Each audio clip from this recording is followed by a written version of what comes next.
Hello दोस्तों, नमस्कार, good morning. कैसे हैं आप सब? तो हम लोग जो है सो द हिंदू की डेली जो है सो नौटंकी शुरू है। जितने भी यूपीएससी एस्पिरेंट है इसको करते हैं डिस्कशन। तो चलिए हम लोग शुरू करते हैं आपके द हिंदू, जो कि आपके 26 सितंबर 2022 का है। और दशहरा की आप लोगों को हार्दिक शुभकामनाएं, क्योंकि दशहरा जो है सो अभी शुरू होने जा रहा है। चलिए हम लोग शुरू करते हैं यहाँ पे। तो यहाँ पे जो सबसे पहला आर्टिकल है यह जो है सो नील कुरुंजी के बारे में है। नील कुरुंजी क्या है यह जानना जरूरी है अपने को। ठीक है। तो एक्चुअल में हम लोग बात करें तो जो नील कुरुंजी फ्लावर है, एक्चुअल में यह नीलगिरी हिल का एक समझिए कि बहुत ही इम्पोर्टेंट हिस्सा है। तो यह एक झाड़ी है जो कि आपको 16 फॉरेस्ट एरिया में वेस्टर्न घाट में उगता है। केरला हो गया, कर्नाटक हो गया और तमिलनाडु हो गया। उसके अलावा अगर हम लोग बात करते हैं तो इसको लोकली जो है सो कुरिंजी कहा जाता है, जो कि आपको 1300 से लेकर के 2400 मीटर के हाइट तक यह फ्लावर ग्रो करता है। और यह कहाँ ग्रो कर रहा है? यह नीलगिरी हिल में, जिसका मतलब जो नीलगिरी है उसका लिटरली मतलब होता है ब्लू माउंटेन। और यहाँ पे जो ब्लू माउंटेन नेम है, यह जैसो पर्पलिश ब्लू फ्लावर जो कि नील कुरुंजी है, जो कि 12 साल में एक बार खिलता है, उसके नाम पे इसका नाम पड़ गया है नीलगिरी। समझिए एक बात को, नीलगिरी जो है नीलकुरिंजी के नाम पे ही पड़ा है, जो कि 12 साल में एक बार खिलता है। और 16 फॉरेस्ट एरिया में जैसे नीलकुरिंजी खिलता है। और आपको Kurinjimala sanctuary of the Kerala protect करता है आपको Kurinji approximately 32 kilometre square area में। और कुरिंजी जो है सो आपको अंद्रवा टेम्पल लोकेटेड जो है सो आपको कुडाई कनाल तमिलनाडु में है। और उसके बाद में जैसे आपको पालियान ट्राइबल पीपुल जो कि तमिलनाडु में रहता है यूज करता है आपको कैलकुलेट देयर बोलते एज के लिए। तो ये भी याद रखना हमें कि पालियान जो ट्राइबल पीपुल है जो कि तमिलनाडु में रहता है, अपने एज के कैलकुलेशन के लिए इस फ्लावर का यूज करता है। उसके अलावा अगर हम लोग बात करते हैं तो Karnataka has around 45 species of the Neelakurinji है। और यह ब्लूम होता है आपको 6, 9 एंड 11 और 12 ईयर में, मतलब कि एक ही स्पीसीज नहीं है। कर्नाटका में टोटल 45 स्पीसीज है। और इनका जो मतलब खिलने का समय है 6 साल है, 9 साल है, 11 साल है, 12 साल है। और उसके बाद में वेस्टर्न घाट में अगर हम बात करते हैं तो नील कुरुंजी जो है सो एक तरह से कहा जाए तो सेवरोई ऑफ द ईस्टर्न घाट हो गया। तो यहाँ पे वेस्टर्न घाट के अलावा भी ईस्टर्न घाट में यहाँ पे मिलते हैं। आपको हो गया बेल्लारी डिस्ट्रिक्ट जो कि कर्नाटका में है। तो हम लोग याद रख लेना है कि वेस्टर्न घाट ईस्टर्न घाट दोनों मिलेगा। और कोई ज़रूरी नहीं है कि इसमें 12 साल में ही खिले, कुछ फ्लावर इसमें जो है 6 साल में, 9 साल में, 11 और 12 साल में पूरा खिलते हैं। ठीक है।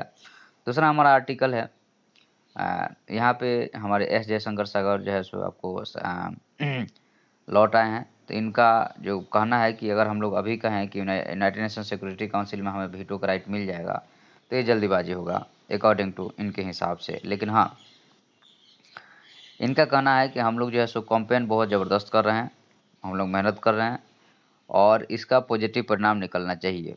तो इंडिया यहाँ पे एक तरह से कहा जाए तो कैंपेन कर रहा है जो परमानेंट सीट के लिए सिक्योरिटी काउंसिल में। और साथ में जैसे जितने ऑल 5 परमानेंट मेंबर हैं जिनको वीटो पावर है। उसके अलावा जो है सो हम लोग क्या कर रहे हैं कि आपको सपोर्ट ले रहे हैं अलग अलग कंट्री से, जो कि इंडिया के वीटो पावर देने के सपोर्ट में है। जिसमें आपको खुद रसिया और United state of the America भी इसके लिए सपोर्ट कर रहा है। उसके बाद में कहा गया है कि अगर हम लोग स्टार्टिंग पॉइंट की बात करते हैं तो there should be reform and a need to आपको develop a some kind of the practical path towards it. मतलब यहाँ पे इसको सिक्योरिटी काउंसिल में रिफॉर्म की ज़रूरत है और प्रैक्टिकल पाथ की ज़रूरत है, यहाँ पे इसके बारे में बात किया गया है। उसके बाद में हम लोग आगे बात करते हैं तो आपको यहाँ पे कहा गया है कि इन दिस स्टेज में position were not fixed and the country idea would go into the melting pot before the something emerge. मतलब कि जाहिर सी बात है लोगों के विचार का जो है वह जो है सो थोड़ा सा घोल मेल नहीं होगा, तो यहाँ से आउटपुट कुछ नहीं आएगा।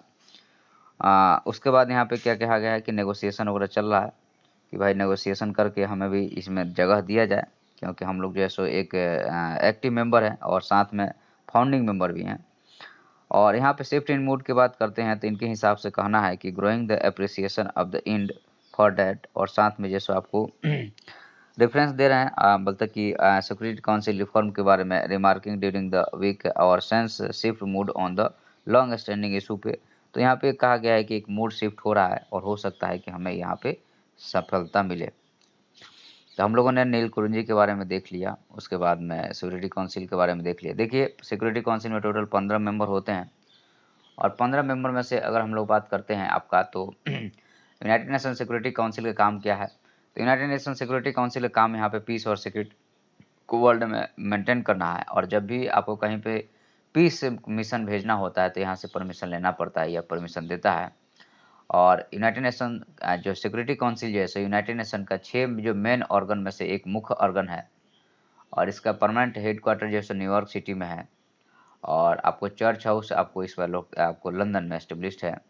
उसके अलावा अगर हम लोग बात करते हैं तो इसमें से 15 मेंबर में से 5 परमानेंट है जिनके पास वीटो पावर है। और कोई भी डिसीजन पे अगर मान लीजिए कि ये लोग जो है सो वीटो लगा देते हैं तो उसके बाद वह डिसीजन आगे नहीं बढ़ेगा, वहीं पे ख़त्म हो जाएगा। या मान लीजिए कि 5 लोगों में से कोई वोट नहीं देता है तो भी वह डिसीजन क्या होगा, वहीं पे ख़त्म हो जाएगा। ठीक है, उसके बाद में अगर हम लोग बात करते हैं यहाँ पे तो आपको जो यूनाइटेड नेशन जनरल असेंबली का मेंबर है वह इसमें पार्टिसिपेट कर सकता है।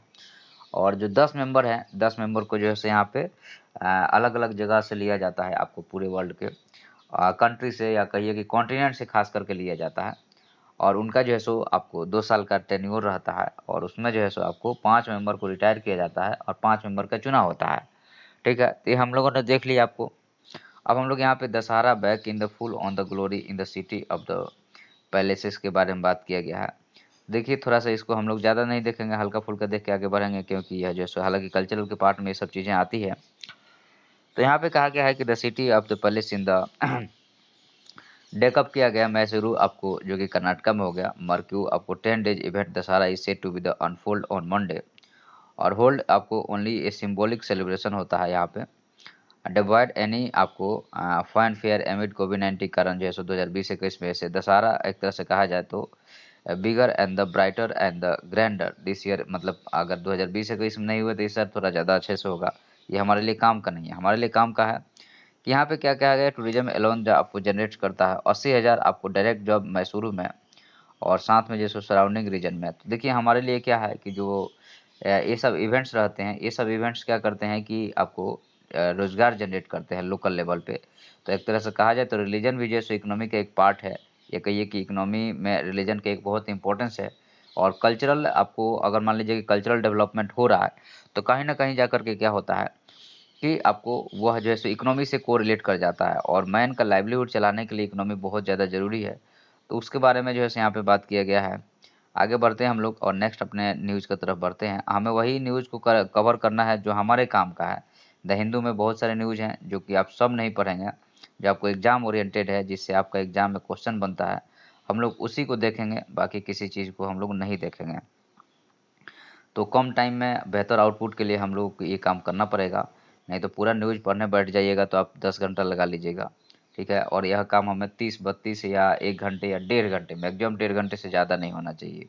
अगर डेढ़ घंटे से ज़्यादा हो रहा है तो समझिए कि देयर इज़ सम प्रॉब्लम और स्पीड को बढ़ाना चाहिए। इसीलिए जैसे हम लोग जैसे लोग हैं जो आपको डिस्कस करके दे रहे हैं, तो आप लोग उसको देखिए, समझिए। ठीक है, और कुछ कमी लगता है तो आप लोग खुद जो है सो इंटरनेट का यूज़ कीजिए।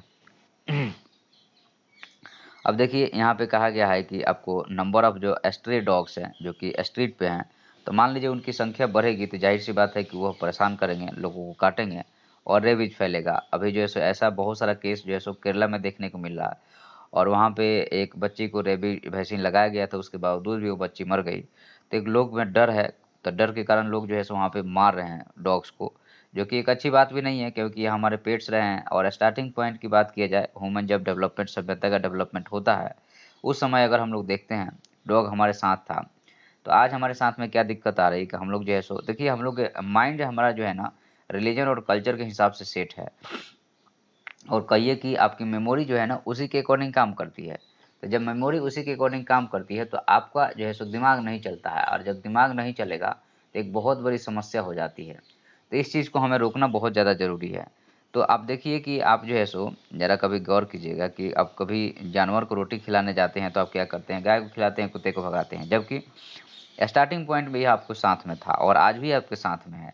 और कुत्ता जो है सो घास नहीं खा सकता है, गाय घास खा सकती है। कभी इस रेशनल पॉइंट पे भी थॉट कीजिएगा, आपका दिमाग जो है सो रेशनल नहीं चलेगा तो यूपीएससी सिविल सर्विस एग्जाम में जो है सो आप उतने जल्दी सक्सेस नहीं पा सकते हैं, फिर आपको टाइम लग सकता है। तो रेशनल भी हमें सोचना पड़ेगा। तो यहाँ पे कहा गया है कि जस्टिस आपको एस श्री जगन कमिटी जो है सो बात कही है, अपनी सजेशन दी है कि आपको number of the stray dogs को हमें रिड्यूस करना चाहिए state of the Kerala to manage किया जाए लेवल को, क्योंकि ज़्यादा होगा तो काटेगा। ठीक है, ये सुप्रीम कोर्ट में मैटर चल रहा है, समझिए आप। द एपेक्स कोर्ट आपको यहाँ पे कहा है कि जो कमिटी का रिपोर्ट है इन दिस मंथ में, उसके हिसाब से यहाँ पे इसके सारे चीज़ को कहा गया है, क्योंकि डॉग बाइट का केस यहाँ पे अभी रिसेंटली इंक्रीज किया है। तो सुप्रीम कोर्ट ने यहाँ पे पास किया एक अंतरिम ऑर्डर को, जो कि 28 सितंबर को आपको इशू किया है। और यहाँ पे पैनल हैड आपको submitted the 5 member recommendation top court in 2016 में। अच्छा, ये पुराना साल का हो गया। और no order were passed on it, panel उसके बाद से कोई ऑर्डर पास नहीं हुआ। द कमिटी यहाँ ब्लेम्ड कर रहा है local body for the poor implementation of the annual birth control programme. तो यहाँ पे एबीसी जो है एक्चुअल में एनुअल बर्थ कंट्रोल प्रोग्राम जो है लोकल बॉडी को इम्प्लीमेंट करना पड़ता है। तो कमेटी कहना था कि भाई देखो, जो कमेटी काम था उसने अपना काम नहीं किया। विच अकॉर्डिंग टू रिजल्ट क्या हुआ कि एक्सपोनेंशियली जो है सो आपको यहाँ पे स्ट्रे डॉग्स का पॉपुलेशन बढ़ा है। और अगर हम बात करते हैं आपको, तो एनिमल बर्थ कंट्रोल प्रोग्राम जो है इसको चलाना चाहिए लोकल लेवल पे। जैसे इम्प्लीमेंटेड आपको स्ट्रेट अवे किया गया, it take that 3-4 years of the result आपको दिख रहा है आपको। Dog subjected to the ABC and release back into the आपको सेम लोकेलिटी में। Hence, the number of the animal will be not be reduced on the street by implementation of the program। अब जाहिर सी बात है कि जब यह programme implement नहीं हुआ तो ये सारी चीज़ें आपको देखने को मिलता है, इसके बारे में बात किया गया। ठीक है, चलिए हम लोग आगे बढ़ते हैं।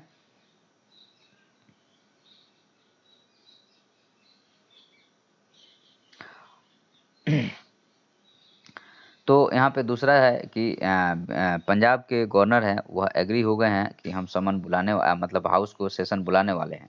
तो देखिए एक्चुअल में क्या होता है कि इस टाइप की चीज़ों में जो सीएम रहता है वह आपको गवर्नर को लिखता है कि भाई आप सेशन बुलाइए या जो है सो सेशन को ख़त्म कीजिए। तो उसके बाद जो है सो गवर्नर क्या करता है कि उस सेशन बुलाता है या सेशन को ख़त्म करता है, लेकिन आपको on the advice of the council of minister. ठीक है, अपने मन से गवर्नर इस काम को नहीं कर सकता है। और हाँ, अपने मन से तब कर सकता है जब अगर सुप्रीम कोर्ट कह देता है कि भाई आप सेशन बुलाइए और बहुमत को प्रूव कराइए, तो कर सकता है। या गवर्नर को लगता है कि हमें बहुमत प्रूव करने के लिए सेशन बुलाने की ज़रूरत है, तो कर सकता है। या 6 महीने से, चूँकि आपको गवर्नर एक कॉन्स्टिट्यूशनली हेड है, तो साल भर में 2 बार कम से कम सेशन होना चाहिए। तो 6 महीने से अगर ज़्यादा होने लगता है, तो गवर्नर की भी अपनी एक रिस्पॉन्सिबिलिटी है, क्योंकि यह भी एक हेड ऑफ़ द स्टेट है, तो ये बुला सकता है। लेकिन जनरली नॉर्मल केस में अगर हम लोग देखते हैं तो आपको इस टाइप की मीटिंग जो बुलाता है गवर्नर, वो काउंसिल ऑफ मिनिस्टर के एड एंड एडवाइस है, क्योंकि गवर्नर जो काम करता है there is aid and advice of the council of minister. Okay, चलिए आगे देखते हैं हम लोग।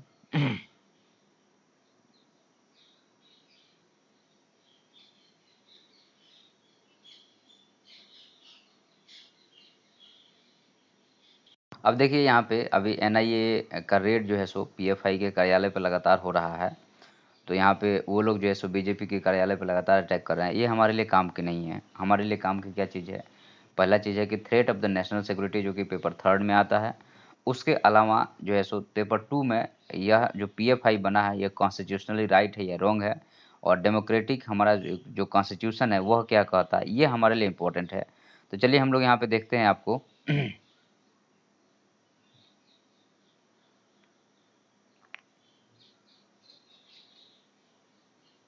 अब इसी पे आपको यहाँ पे कुछ आर्टिकल दिया गया है, जिसको हम लोग आज एडिटोरियल सेक्शन में देखेंगे। तो चलिए हम लोग यहाँ पे शुरुआत करते हैं आपको।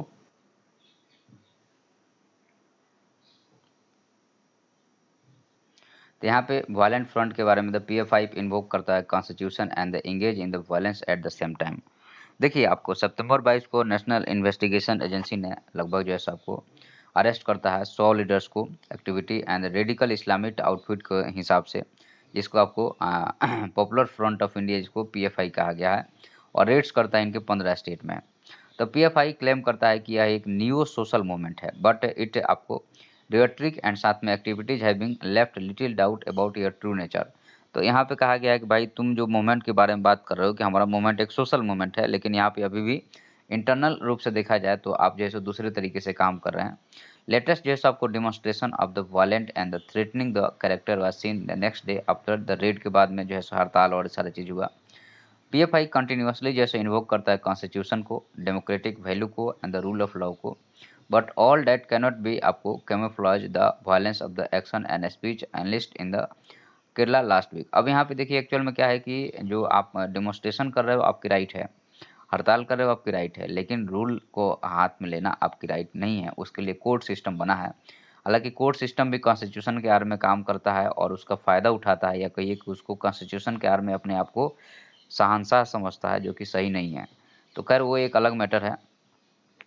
और केरला और सेंट्रल गवर्नमेंट के बीच में पड़ता नहीं है, तो ये चीज़ें और ज़्यादा एक्सट्रीम हमें देखने को मिलती है। और यहाँ पे कहा गया है कि एक्सट्रीमली प्रो एक्टिविटी आपको स्लोगन और स्पीच फॉर्म किया जाता है पार्ट ऑफ द प्रोटेस्ट के लिए, जो कि सही नहीं है। पीएफआई और साथ में ये Social Democratic Party SDPI which act as a political front के रूप में दोनों लोग साथ में आकर के यहाँ पे इस टाइप के प्रोटेस्ट कर रहे हैं, जो कि एक तरह से कहा जाए तो लॉ एंड डेमोक्रेसी के खिलाफ में। अब यहाँ पे देखिए आपके लिए जो काम की चीज़ें हैं वो क्या कर रहे हैं मतलब नहीं है। हमारे लिए रूल ऑफ लॉ, डेमोक्रेसी, जो ये कीवर्ड हैं यही हमारे लिए काम के हैं, जो कि पेपर 2 में इस टाइप की चीज़ें आती है। नेशनल इन्वेस्टिगेशन एजेंसी जो है सो आपको एक्यूज करता है पीएफआई को, एंड एफिलिएट करता है आपको, एक तरह से कहा जाए तो कंस्पायर करता है आपको hostility between the different religious group के बीच में। और यहाँ पे आपको द एजेंसी जो है सो आपको रजिस्टर करता है 19 पीएफआई रिलेटेड जो है सो आपको केसेस चार्जशीट 355 पीपल के अगेंस्ट में secure the conviction of the 46 charge with. आप अभी ये देखिए ये हमारे काम की नहीं है, अपने लिए जो काम कीजिए उस पर अपन फोकस करेंगे।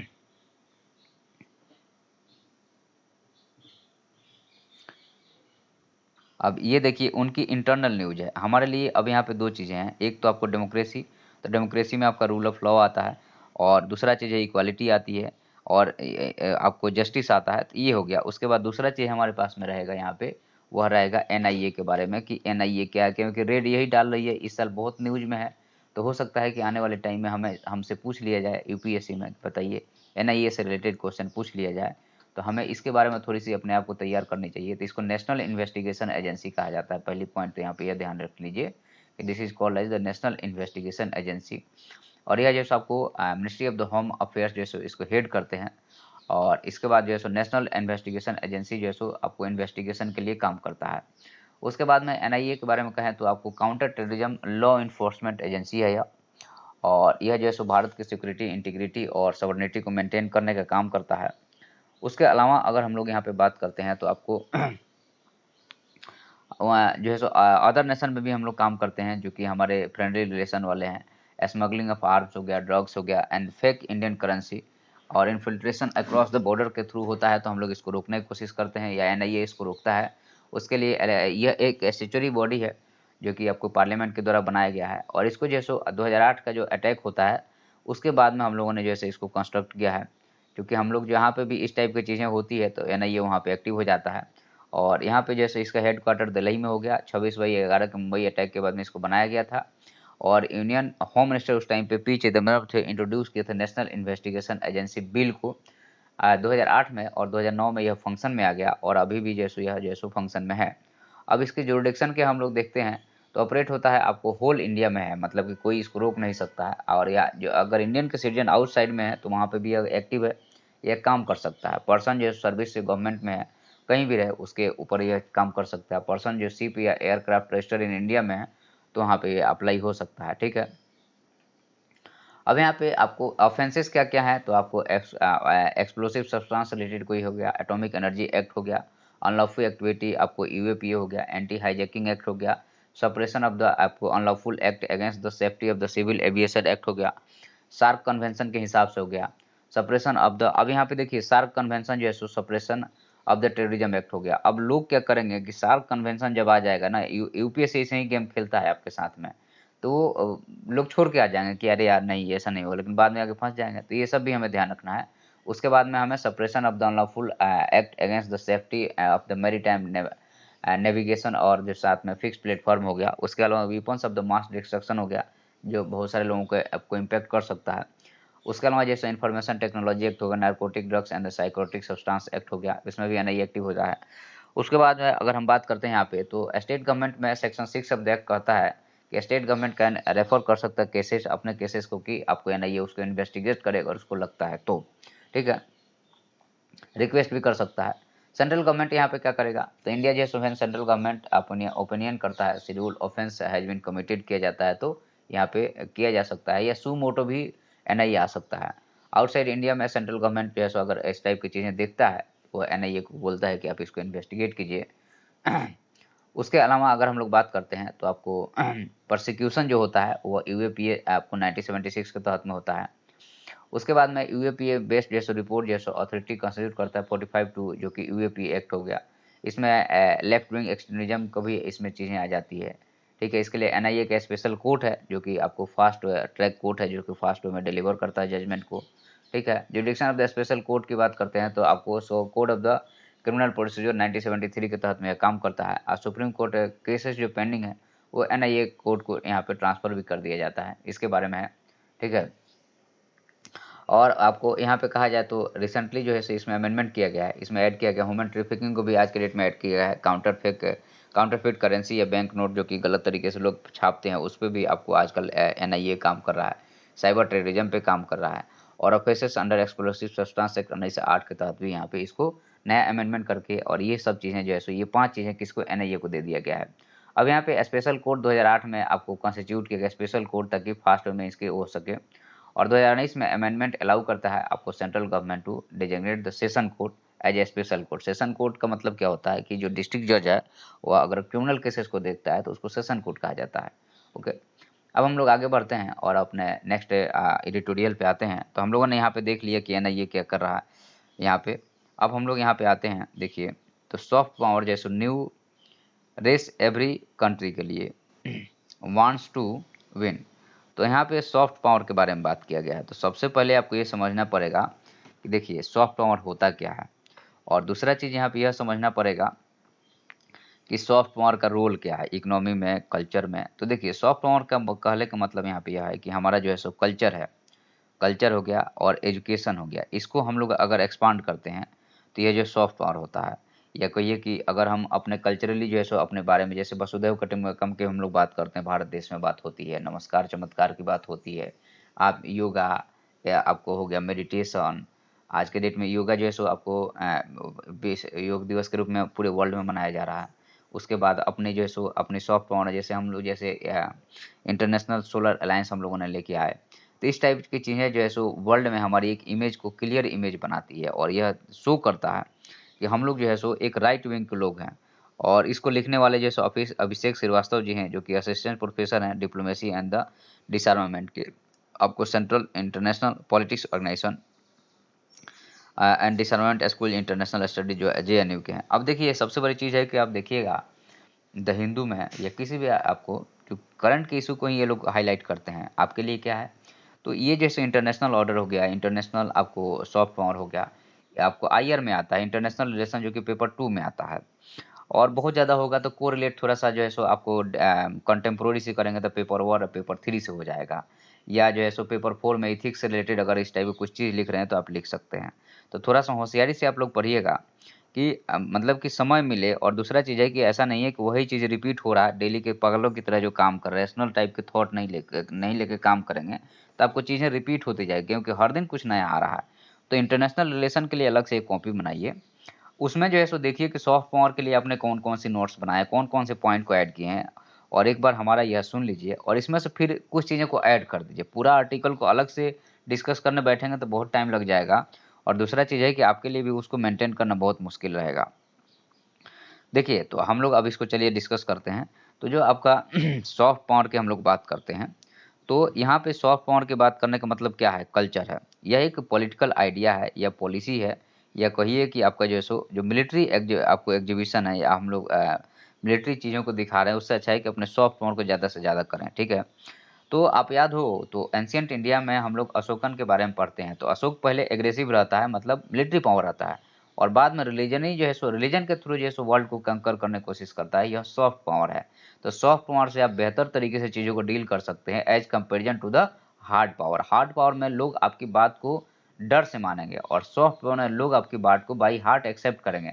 There is a two different thing, and it is a big difference for the any human. ठीक है, क्योंकि ह्यूमन का काम ही रेसिस्ट करना होता है, जहाँ उसको चीज़ें समझ में नहीं आती है या उसको थोड़ा-सा भी अनवांटेड लगता है, तो ह्यूमन रेसिस्ट करता है और जब ह्यूमन रेसिस्ट करेगा, तो फिर प्रॉब्लम होगा। तो हालाँकि हार्ड पावर जब वो आप यूज़ करेंगे, तो ह्यूमन रेसिस्ट करता है, लेकिन सॉफ्ट पावर में बाय हार्ट एक्सेप्ट करता है। जैसे बौद्धिज़्म रिलीजन हो गया, तो रिलीजन को पूरा वर्ल्ड ने एक्सेप्ट किया। क्यों एक्सेप्ट किया?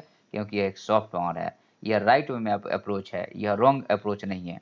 तो इसीलिए कहा जाता है कि युद्ध किसी भी समस्या का समाधान नहीं है, आप जो है सो बात कीजिए। और इंडिया जो है सो रसिया और यूक्रेन वार में हमेशा बायलैटरल जैसे टॉक की बात करता है और अभी कल का जो जयशंकर साहब का या परसों का जो बयान आया आप देखिए उसमें कहता है कि हम किसी के साइड नहीं है इंडिया, हम जैसो रूल ऑफ यूएन चार्टर के हिसाब से आप काम कीजिए, आप टॉक कीजिए। इसके बारे में हमेशा शुरू से ही कहते आया है।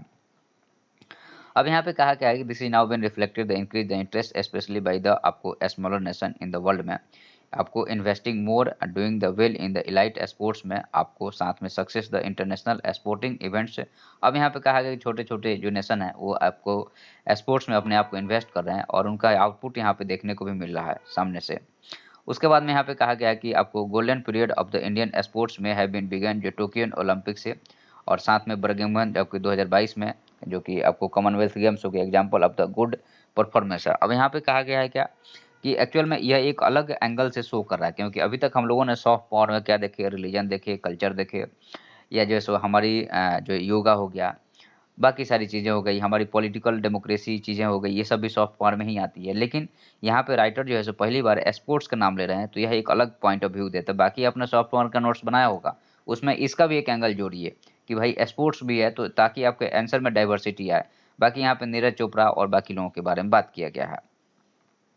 ठीक है, तो यहाँ पे इस तरह से कहा गया है कि हम लोग जैसे हमारा स्टेटस जो हो सकता है, ग्रेट आपको जियोपॉलिटिकल एक्टर का हो सकता है। अब यहाँ पे एक सर्वे दिया गया है, रिसेंटली आपको एक कहा गया है कि there has been no empirical evidence whether the performance in the Olympic और other world championship improve soft power और नॉट। अब यहाँ पे आपको कहा गया है कि आपको अ, इनका एक प्रोफेसर है, उनका नाम लिया गया है कि संगाई campus of the sport business school survey करते हैं फ्रेंच सिटीजन इन 2020 में। International professor sport business school France on the China performance Olympic and their impression about China based on the rising the बोलता है कि medal count and found that country Olympic achievement has a positive effect its national soft power में। अब इनका कहना है कि एक सर्वे में ये पता चला है कि जो है सो यह एक आपका पॉजिटिव इम्पैक्ट देता है। ठीक है, अच्छी बात है, देयर इज़ नो प्रॉब्लम।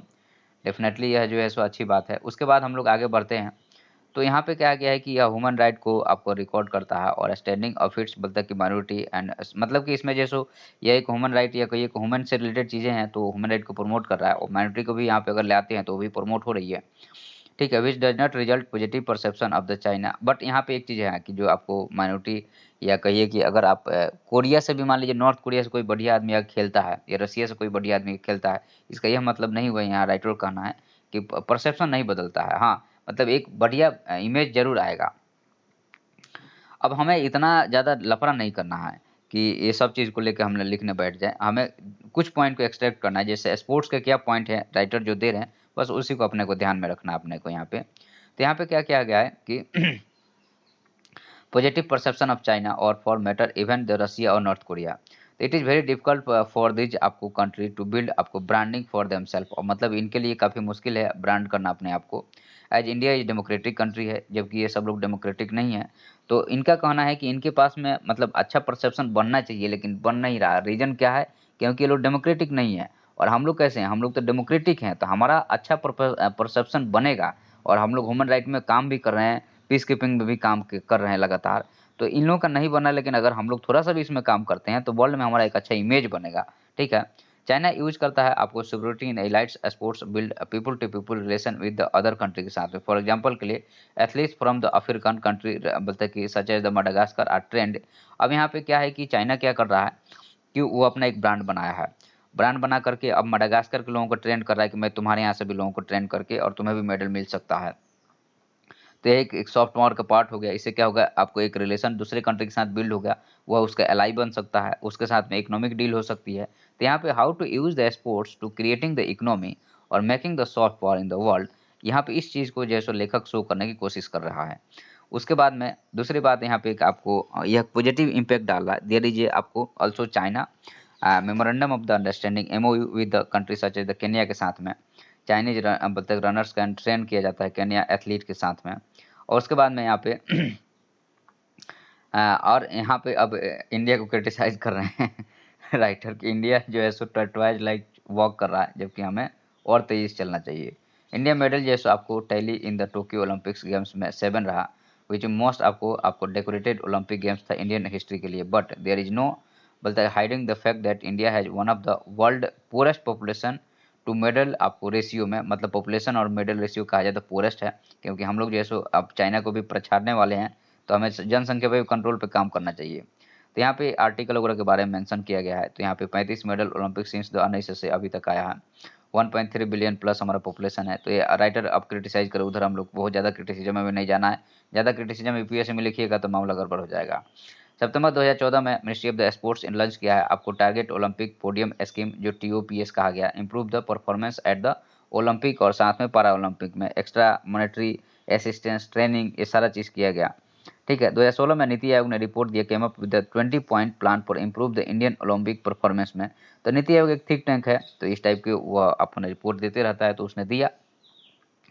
और रिपोर्ट में कहा गया कि बोलता कि said that India still lacks of the favourable atmosphere for sport to polish the skill early stage athletes में। अब आपको पता ही है, सारा चीज़ पता है कि स्पोर्ट्स में क्या क्या होता है, पॉलिटिक्स क्या है उसमें। तो यहाँ पे इसी के बारे में कहा गया है कि नीति आयोग का भी यही कहना है कि जो 20 पॉइंट प्लान उसने दिया, उसमें कहा कि आपको फेवरेबल हमारे पास एटमॉस्फेयर नहीं है जिसमें हम लोग एथलीट को डेवलप कर पाएँ। तो रिकमेंड किया उसने एफर्ट किया made at the family level से, कम्युनिटी लेवल से, रीजनल लेवल से, स्टेट लेवल से और नेशनल लेवल से। देखिए यही सब चीज़ें रहती है, अलग से कुछ नहीं है। आपको लिखने भर का अंतर है, समझने भर का अंतर है, आपको आता सब है। कौन बोलता है कि एक यूपीएससी एस्पिरेंट को अगर उसने 3 साल 2 साल तैयारी किया तो उसको लिखने नहीं आता है, उसको क्वेश्चन नहीं आता, आप घबरा जाते हैं, घबरा जाएंगे तो गड़बड़ हो जाएगा। तो यहाँ पे यह कहा गया है कि देखिए नीति आयोग के अलग से कोई रिपोर्ट बना रहा है, वही रिपोर्ट बना रहा है कि जैसे स्टार्ट बच्चे का कहाँ से होता है, फैमिली से होता है, फिर कम्युनिटी स्कूल से होता है, रीजनल होता है, फिर स्टेट होता है, फिर नेशनल में जाता है, और इस सभी जगह हमें गुड एनवायरनमेंट देना पड़ेगा, देन आपका एक एथलीट आपका तैयार हो गया। तो यहाँ पे यही बात कि इंश्योरिंग द कॉम्पिटेंट कोच होना चाहिए, एडेक्वेट फंडिंग होना चाहिए, मोर स्पोर्ट्स एकेडमिक होना चाहिए, ताकि ये लोग सर्वाइव कर पाएँ। उनके बाद में मान लीजिए कि वह वहाँ से निकल के भी आता है बच्चा, मान लीजिए वह हमारा जैसे नीरज जी हो गए या और भी कोई लोग हो गए, चानू जी हो गई, तो ये लोग अगर निकल के आते हैं तो उनका सम्मान भी होना चाहिए, उनको रोज़गार भी मिलना चाहिए, ताकि जो है सो एक इम्प्रूवमेंट होता रहे। ए रिप्लाई ऑफ पार्लियामेंट 2018 में कहा गया इंडिया स्पेंड्स ओनली 3 पैसे per day per capita on sports. सोचिए कि 3 पैसा मतलब कितना कम है, और यहाँ पे चाइना 6 रुपये निकाल रहा है। तो यह एक बहुत बड़ा मतलब कि ये है। तो हम लोग यहाँ पे अभी कंक्लूड करेंगे पूरे आर्टिकल को, तब मजा आएगा आपको। अभी देख लीजिए, मेगा स्पोर्ट्स इवेंट्स जनरेट होता है। अब इस चीज़ को जरूर आप डेटा है, तो डेटा नीति आयोग का जो नीति आयोग कह रहा है वह हो गया। तो नीति आयोग का डेटा और साथ में जो सो चाइना के क्या इमेज नहीं सुधार रहा है और हम लोग कैसे इमेज को सुधार सकते हैं, इस पॉइंट पर लास्ट में कंक्लूजन में हम लोग मारेंगे, अभी टेंशन नहीं लीजिए। मेगा स्पोर्ट्स इवेंट जनरेट करता है आपको व्यूअरशिप इन द बिलियंस में। So the provide a platform for country showcase the culture को, वैल्यूज को, ट्रेडिशन को। तो जाहिर सी बात है आज के डेट में क्रिकेट में भी हमारा वर्ल्ड में नाम है, तो जो बड़े बड़े इवेंट्स रहते हैं ना, वह जो है सो बिलियंस में रेवेन्यू जनरेट करते हैं, व्यूअर को जनरेट करते हैं। तो उस केस में हमारा कल्चर शो होता है कि यह दैट रिप्रेजेंट द इंडिया।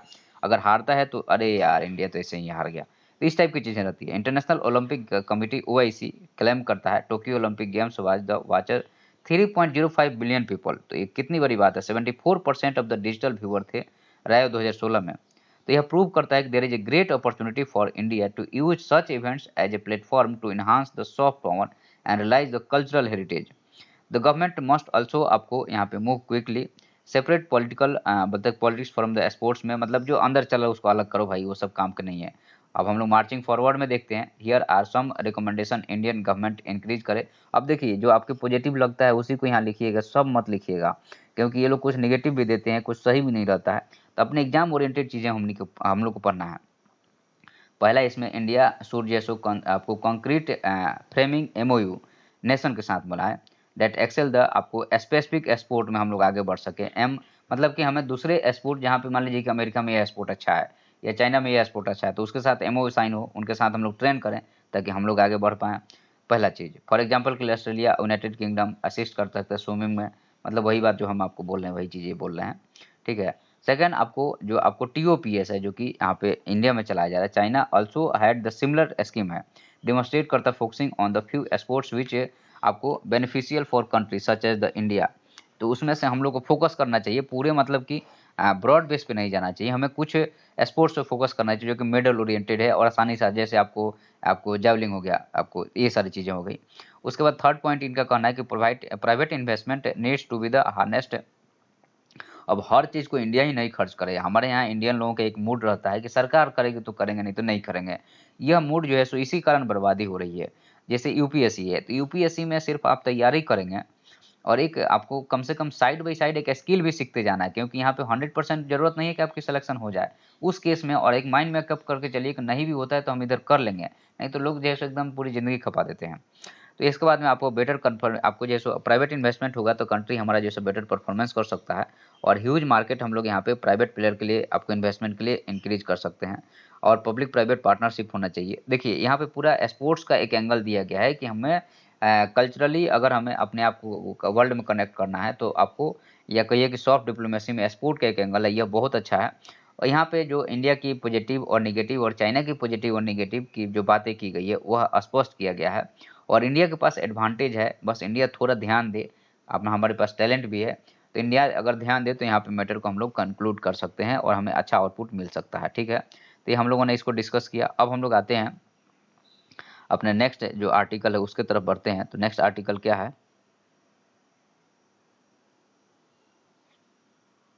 हाँ जी, तो नेक्स्ट आर्टिकल जो हमारा कह रहा है कि गवर्नमेंट को हमें अपग्रेड करना पड़ेगा thinking on the privacy before the digital apps control. तो यहाँ पे एक्चुअल में क्या है कि एक ड्राफ्ट टेलीकम्युनिकेशन बिल आया है put out the last week में फॉर द पब्लिक कमेंट्स के लिए। क्योंकि कोई भी बिल आता है पहले तो उसको पब्लिक के बीच में रखा जाता है कि भाई आप लोगों का क्या कमेंट्स है, फिर उसमें सुधार करके फिर आगे बढ़ाया जाता है ताकि आपको disturbing the government pursuit for the more control range of the digital application and the over the top जो कि ओटीटी है streaming services of the millions of the Indian use daily. अब यहाँ पे चूंकि इसको कंट्रोल करने के बारे में बात किया गया है तो यहाँ पे राइटर कहना है पहले सोच लीजिए फिर कीजिएगा।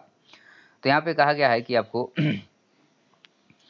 ये जैसे आपको टेलीकॉम सर्विस हो गया, उसके बाद operation which would require a licence that draft the provide से गो थ्रू। अब यहाँ पे कहा गया है कि जो सर्विस प्रोवाइडर उसको लाइसेंस लेना पड़ेगा। इसका मतलब ये हुआ कि WhatsApp, Zoom, Netflix will consider जो टेलीकम्युनिकेशन सर्विसेज के रूप में आप इसको मान रहे हैं। So would whole range of the digital services that are बोलता है कि anyway regulated by the IT act. Government want to do by a wide expansion of the definition what आपको कॉन्स्टिट्यूट टेलीकॉम सर्विसेज।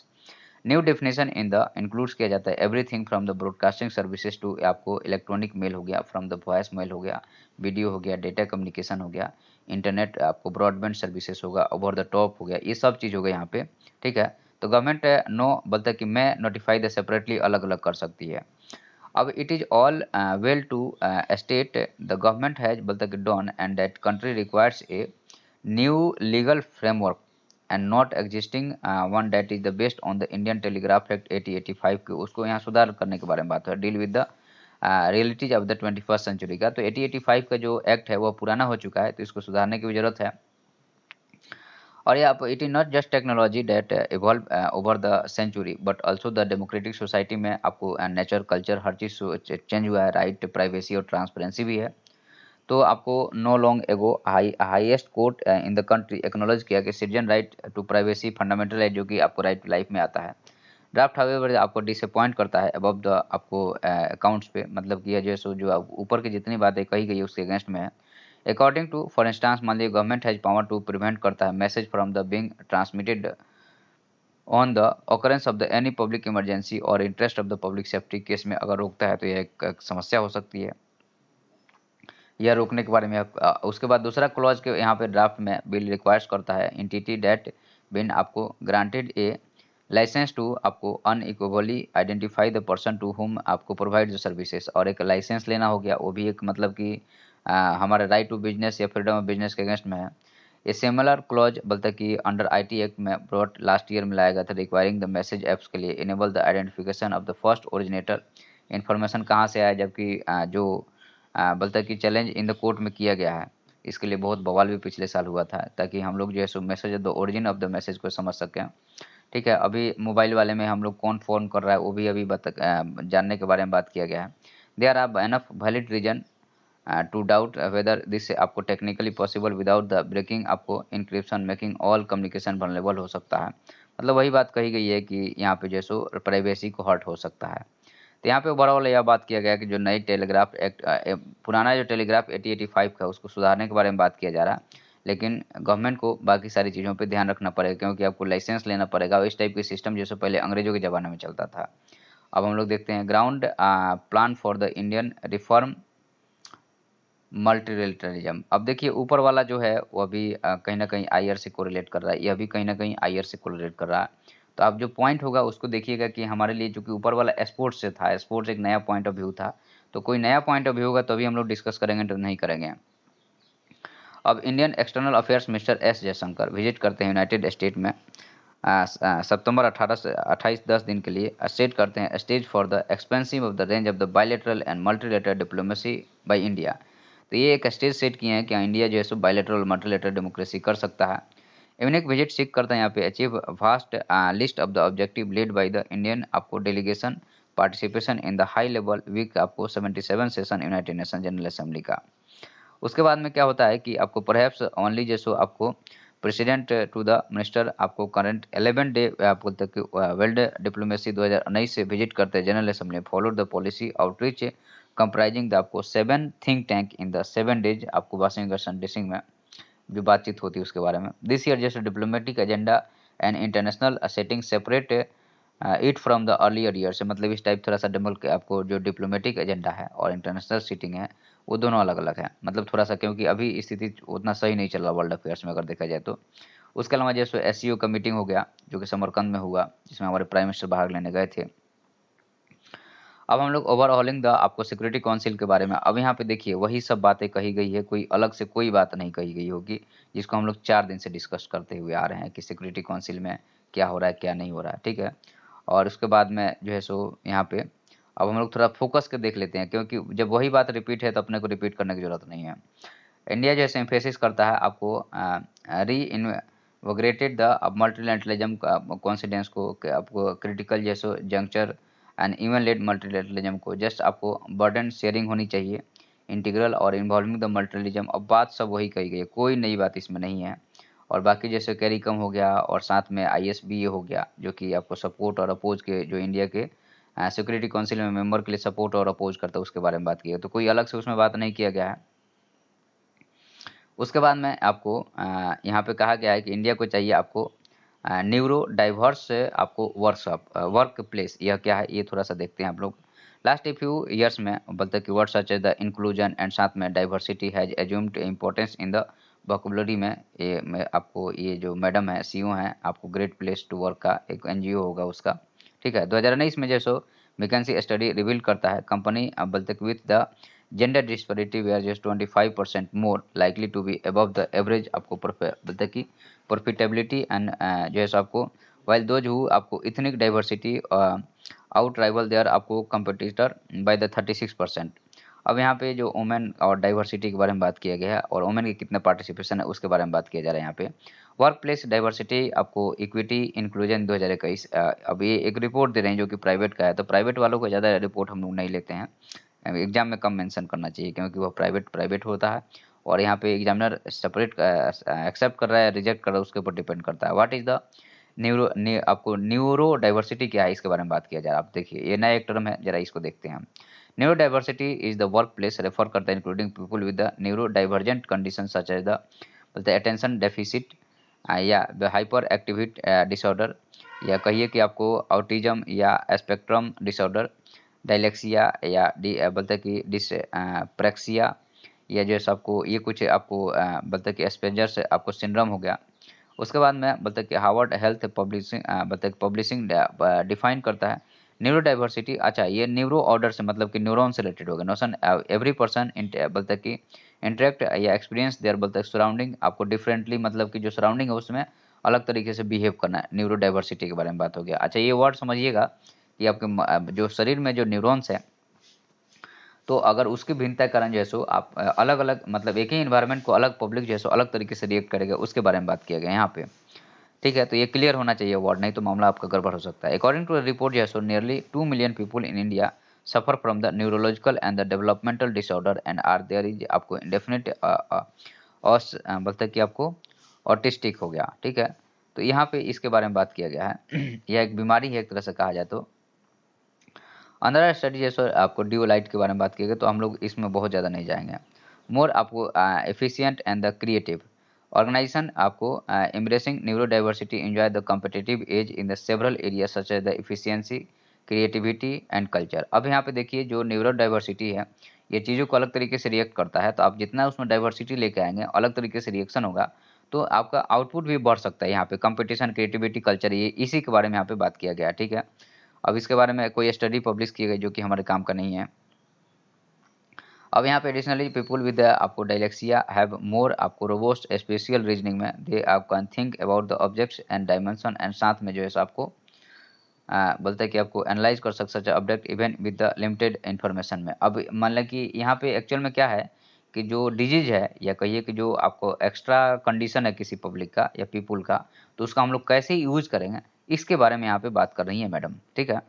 तो यहाँ पे अब यहाँ पे कंपनी जैसे आपको सच एज द डियोलाइट हो गया, माइक्रोसॉफ्ट हो गया, सेफ हो गया, जेप मॉर्गन हो गया, इनके बारे में have introduce neurodiversity hiring programmes. अच्छा, मतलब ये कंपनियां जो है सो neurodiversity hiring programme India origin company like जैसे हाटी कापी एंड जैसे Lemon Tree Hotels also include करता है न्यूरो डाइवर्स वर्क फोर्स को। Human resource and the leadership teams must work together to ensure कर सकता है वर्क प्लेस आपको cooperative towards the neurodiversity individual के बारे में।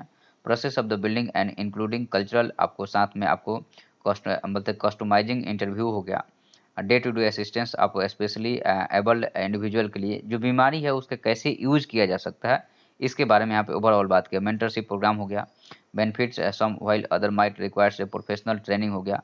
तो मतलब आप जो ट्रेनिंग करके उसके यूज कर सकते हैं इसके बारे में ओवरऑल बात किया गया है। एक अच्छा आर्टिकल था, ठीक है, हम लोग को इस पॉइंट ऑफ व्यू से देखना चाहिए। महाराष्ट्र लॉस और गुजरात गेन यह क्या है, तो ये जैसे कोई प्रोजेक्ट वगैरह को लेकर के ही होगा। पॉलिटिकल रॉ हैज बोलता है कि आपको spilled in the Maharashtra with mining the आपको conglomerate Vedanta and Taiwan based electronics giant Fox बोलता है कि Foxconn choosing the Gujarat over the बोलता है Telangana on the setup there बोलता है multi billion dollar semiconductor manufacturing unit. अच्छा, जो है सो ये आपको यहाँ पे सेटअप ताइवान बेस्ड है, तो यह जो है सो आपको गुजरात में सेटअप कर रहा है। This project aim to make India self reliant in the electronics में। ब्लेम गेम के बारे में अब ये हम नहीं देखने जाएंगे, ये तुच्छी वाली बातें हो गई और ये हमारे काम के नहीं है। एग्जाम में ओरिएंटेड अपने को चीज़ को देखना है। मिड डे मील जैसे related food poisoning cases at the 6 years peak पे है। अब ये क्या है इसको थोड़ा देखते हैं, ये इंपॉर्टेंट है क्योंकि यह बच्चों से रिलेट करता है, तो पेपर 2 और पेपर 3 दोनों में आ सकता है यह। With but the most student back to school after the pandemic के बाद में रेस्ट्रिक्शन वेयर खत्म किया गया या कम किया गया। आपको cases of the food poisoning due to the consumption of the midday meal बोलते कि हैव आपको फिर से रिसर्फेस हो रहा है, ज़्यादा हो रहा है। यहाँ पे लास्ट 90 डेज में 120 स्टूडेंट जो है सो आपको suffered from the food poisoning से अक्रॉस द कर्नाटका में, आंध्र प्रदेश में और बिहार में। 2022 में 979 victims of the food poisoning were reported in the school across India में, highest in the last 6 year में। या number of the decline the आपको during the pandemic years school were close किया गया है। तो यहाँ पे चार्ट 1 शो कर रहा है, यहाँ पे ये चार्ट जो दिया गया है उसके बारे में बात किया गया है।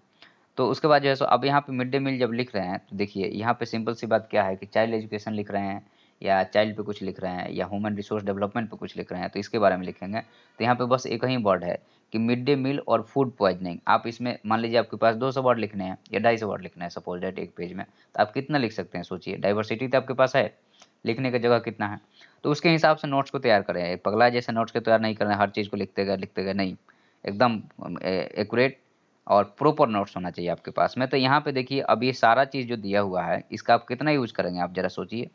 एक कैग का रिपोर्ट हो गया, ये सब चीज़ कोई मिड डे मील पे अगर लिखने के लिए कहे तो फूड पॉइजनिंग एक पार्ट हो सकता है, समझिए बात को। पूरा फूड पॉइजनिंग ही नहीं लिखना है हमें, तो उसके लिए हमें इतना नहीं पढ़ना है। आप इसको इंश्योर कर लीजिए, इसका कुछ ये कैग का डेटा है उसको देख लीजिए और आगे बढ़िए, नहीं तो मामला जो है सो पूरा का पूरा सत्यानाश कर लीजिएगा। इसीलिए जो बच्चे फेल हो जाते हैं। तो इसके बारे में एक आपको ये हो गया कि और इसका कारण क्या होगा कि लेथार्जिक हो गया, सही से क्लीनिंग नहीं है। अब ये आप उसका कॉज आप आराम से ढूँढ सकते हैं क्योंकि आप एलिजिबल पर्सन है भाई, आप आईएएस की तैयारी कर रहे थे, आपको इतना तो समझ में आता है कि हमें खोज कैसे ढूँढना है। चलिए आगे बढ़ते हैं हम लोग, और हमारा जो है सो 50 मिनट होने जा रहा है। और टेक्स्ट कॉन्टेक्स्ट आ गया है। टेक्स्ट कॉन्टेक्स्ट में कुछ खास पॉइंट को हम लोग देखेंगे, सबको नहीं देखेंगे। तो कुछ यहाँ पे हमने पॉइंट आउट किया था आपके लिए। हाँ, तो यहाँ पे 5000 आपको मिलिटेंट्स अरेस्टेड असम में, बोलते हैं कि ओनली वन जो सो कन्विक्ट किया गया है। तो यह एक अपने आप में मतलब ये बहुत ज़्यादा मतलब मैं देख रहा हूँ, चाहे यूएपी हो गया, चाहे ये सब चीज़ हो गया, इसमें से बहुत सारे लोगों को अरेस्ट कर लिया जाता है, जेल में डाल दिया जाता है, ट्रायल में चलते रहता है, और किसी एक को जैसा आप कन्विक्ट कर रहे हैं, तो भाई उसको जल्दी से करिए। और यह जो सो जितना हमारा कोर्ट सिस्टम है ना, कोर्ट सिस्टम धीरे धीरे बकवास होते जा रहा है, और ये लोग कॉन्स्टिट्यूशन के आड़ में लेकर के नौटंकी करते हैं। भाई उसको सिस्टमेटिक बनाओ ना, क्योंकि कोर्ट में तो गवर्नमेंट इंटरफेयर नहीं करेगा, तो आप ही करोगे, तो उसको रिफॉर्म कीजिए। उसके बाद है डिफेंस एक्सपोर्ट है आपको हमारे यहाँ पास 5 ईयर में बढ़ा है, और यहाँ पे इसके बारे में बात किया, 4 गुना बढ़ गया है, इसके बारे में बात किया गया है। लास्ट 5 ईयर में जैसे हमारा 334 जैसो यहाँ पे परसेंट बढ़ा है। तो ये याद रखिएगा, यह डेटा है कि डिफेंस एक्सपोर्ट 334% इंडिया का बढ़ गया है, क्योंकि आत्म मेक इन इंडिया, आत्मनिर्भर भारत के कारण ये सब हुआ है। ठीक है, और इसके बाद दूसरा न्यूज़ है आपको कि आपको यहाँ पे ईरान ने ऑफर किया है ओएनजीसी विदेश लिमिटेड को कि 30% स्टेक ले फरजाद बी गैस फील्ड में। तो आपको 30% stake offer by the Iran to ONGC, क्योंकि इसको ढूंढने वाला को इंडिया का यही ओएनजीसी विदेश लिमिटेड ही था। ठीक है, आगे बढ़ते हैं हम लोग। हमारा लैपटॉप हीट हो रहा है भाई, इसलिए दिक्कत आ रही है। शिफ्टिंग आपको मानसून के लेकर के है और फ्लडिंग को लेकर के है। यह मेरे ख्याल से लास्ट आर्टिकल होगा, क्योंकि इसके बाद में इकोनॉमिक्स में कोई खास आज है नहीं। इकोनॉमिक्स में बहुत कम ही आर्टिकल रहता है, ठीक है, और भी रिसेंटली की चीज़ें रहती है। तो अभी सिंकफ्लेशन एक दिन हमने बताया था आपको, तो वो चीज़ें हैं। अब what is the monsoon withdrawal? Monsoon withdrawal का मतलब क्या है? देखिए, मानसून विड्रॉवल का मतलब सिंपल से बात करें अगर आपको, तो जो समर मानसून होता है वह क्या होता है, साउथ वेस्ट से नॉर्थ ईस्ट हवा का फ्लो होता है। और अगर हमारा जाके क्लाइमेटोलॉजी का लेक्चर देखिए, बहुत शानदार मैंने आपको पढ़ाया है, ज्योग्राफी ऑप्शनल, आप जाके देख सकते हैं, वहाँ पे मैंने मानसून विड्रॉवल के बारे में बताया है। विड्रॉवल का मतलब क्या होता है कि हवा का डायरेक्शन चेंज होना, और हवा का डायरेक्शन चेंज होने का मतलब कि जो साउथ वेस्ट से नॉर्थ ईस्ट था, नॉर्थ ईस्ट से साउथ वेस्ट होना, मतलब हवा पीछे हटेगी। तो हवा पीछे तो हट रही है, ठीक है, लेकिन मानसून का यह जो अभी सी ब्रिज और लैंड ब्रिज के साथ में जो अभी वो हो रहा है, और अचानक से फ्लडिंग जो आ रही है, तो यह एक समस्या है। ठीक है, तो इस चीज़ के बारे में यहाँ पे कहा गया है कि आपको मानसून जैसे मेनलैंड में जून में, अब उसको पूरा इन्होंने समझाया, जो हमने आपको बता दिया वही चीज़ यहाँ पे समझाया है राइटर ने। उसके बाद में व्हेन डज मानसून विड्रॉल, आपको जाहिर सी बात है कि सितंबर, 15 सितंबर के बाद में आसपास जो है मानसून विड्रॉ होने लगता है, इसके बारे में बात किया गया है। उसके बाद हम बात करेंगे हाउ डज मानसून जो है सो बोलते हैं कि दिस ईयर, तो इस बार जो है सो हर साल मानसून आपको कोई डेफिनेट पैटर्न पे नहीं रहता है, हर साल इसमें कुछ ना कुछ चेंज आता ही आता है। तो इसके बारे में बात किया गया यहाँ पे, ठीक है। अब कहाँ कितना रेन हुआ है, कितना पैडी प्लांटेशन है, ये सब हम लोग के लिए काम का नहीं है, कुछ खास चीज़ें हैं जिसको हमें ध्यान देना है। What led to the excessive rain in the southern and साथ में सेंट्रल इंडिया में, हाँ, तो इसको थोड़ा देखते हैं, ये हमारे काम का है कि आखिर में क्या है, अल नीना बाकी सारी चीज़ें कुछ है क्या इसमें। तो हम लोग यहाँ पे देख रहे हैं कि आपको मिड इंड इंडिकेटेड करता है एबनॉर्मल, यहाँ पे अबव द नॉर्मल से सेंट्रल इंडिया बोलता है कि southern peninsula expected to get 6% more than आपको हिस्टोरिकल एवरेज। तो ये याद रखिएगा कि सेंट्रल इंडिया और साउथ इंडिया में, ये अपने जो मानसून वाला पेज होगा या जो पेपर 1 में है, वहाँ पे मेंशन कर लीजिएगा 6% ज़्यादा बारिश हुआ है आईएमडी के हिसाब से। हेवी रेन बोलता है कि के कारण क्या हुआ, हेवी रेन जो है सो आपको फार बोलता है कि या बोलता है एक्सेस फॉर दिस हो गया। दिज हेवी रेन्स आर बोलता है कि आपको missed on the La Niña and आपको बोलता है कि कवर्स करता है फेनोमेना ऑफ द अल्निनो एंड साथ में कैरेक्टराइज बाय द कूलर। अब यहाँ पे लालिना अलिना ये सब हम जाके समझाए हैं आपको, ट्रिपल डिप लालिना क्या होता है ये सब हम समझाएं, जाके हमारा लेक्चर देखिए वहाँ पे, तो समझ में आएगा आपको। Okay, are monsoon pattern change, तो जाहिर सी बात है कि क्लाइमेट चेंज हो रहा है, और 20 से 30 साल के बीच में क्लाइमेट जो है सो चेंज करता है, तो वो चेंज करेगा ही करेगा, इसमें कोई दो राय नहीं है। इसी के बारे में यहाँ पे बात किया गया है। आगे बढ़ते हैं हम लोग।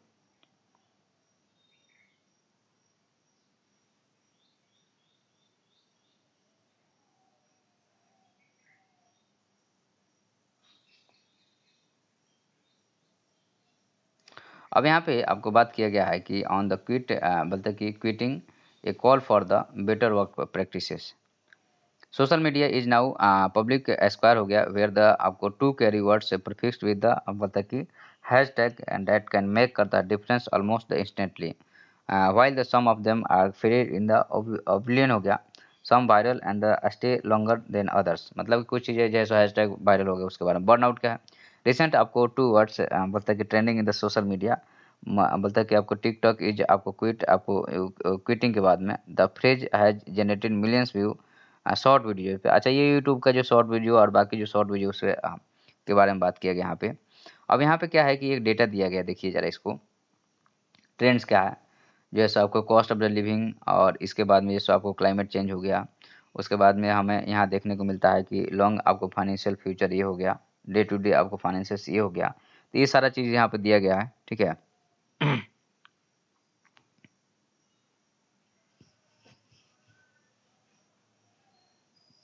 अब यहाँ पे जो है सो कहीं बर्न आउट हो रहे हैं, मतलब ज़्यादा काम करना पड़ेगा, कहीं कि आपको जो है सो सेकंड जॉब ढूंढने की कोशिश कर रहे हैं, इसके बारे में बात किया गया यहाँ पे, ठीक है।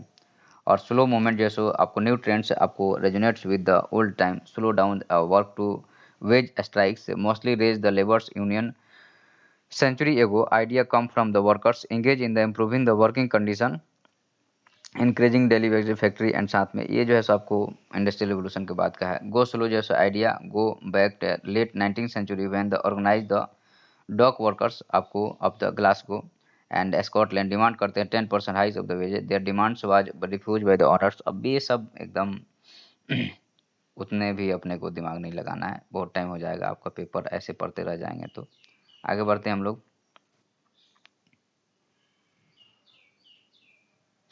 नॉन बोलता कि while export UAE up to the 14% after the trade deals surge 3% globally. तो यहाँ पे जो डील हुआ उसके बाद में यूएई में एक्सपोर्ट्स जो हमारा बढ़ा है, एक्सपोर्ट जो बढ़ा है उसके बारे में बात किया गया है। तो हमारे हिसाब से आज फाइटर जेट और depleting the Indian Air Force expedites Sukhoi 30 fleet modernisation के बारे में है। तो यहाँ पे हम लोग सुखोई 30 के बारे में, उसके जो आपको जो तेल वगैरह भरते हैं उसके बारे में बात किया गया है यहाँ पे। लेबर कोर्स एज में भी dissipate due to the tax shift, NITI adviser के द्वारा यह कहा गया है। तो आज के में इतना ही है, 1 घंटा से ज़्यादा करने कोई मतलब नहीं है। और इकोनॉमिक सेक्शन में कोई खास आपका clear stand on the curative आपको भोपाल एड्स केस जो है कि भोपाल गैस ट्रेजेडी हुआ था उसके बारे में है, तो इसको हम लोग पहले भी देख चुके हैं। Left party fail to adapt the cultural needs, ये भी हम लोग नहीं देखेंगे क्योंकि हमारे काम का बिल्कुल नहीं है यह, ठीक है। तो इस तरह से आज का जो है सो इलेक्शन कमीशन, हाँ आपको ये एक इंपॉर्टेंट आर्टिकल हो गया, इलेक्शन कमीशन जो है सो इंटरनल डेमोक्रेसी के बारे में पोस्ट कर रहा है, जो पार्टीज हैं उसमें।